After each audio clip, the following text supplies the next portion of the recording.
দেখো, জীবনে ভালো সময় খারাপ সময় আসবে যাবে, কিন্তু যখনই আনন্দ করার মুহূর্তগুলো আসবে না, সেই মুহূর্তগুলোকে কখনো মিস করো না। কারণ এই আনন্দ করার মুহূর্তগুলোই খারাপ সময়ে এগিয়ে যাওয়ার প্রেরণা দেবে। তো হ্যালো গাইস, আমি সোনালি আর আমার ছোট্ট একটি ব্লগে তোমাদের সকলকে স্বাগত। তো আজকে ছিল আমাদের চড়ুই ভাতি।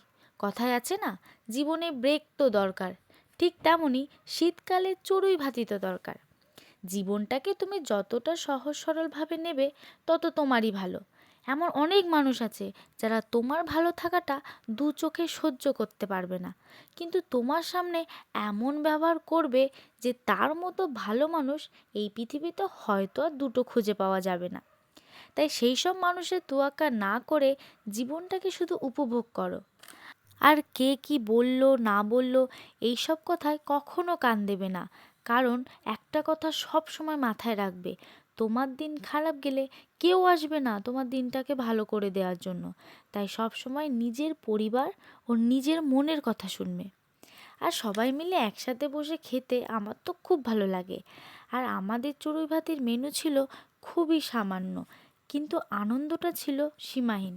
মেনুতে ছিল ভাত, ডাল, বাঁধাকপি, মাংস, চাটনি, পাঁপড়, মিষ্টি, আর তার সাথে ছিল আমার বৌদির নাচ। তো তোমরা কে কীরকম চড়ুই ভাতি খেতে ভালোবাসো?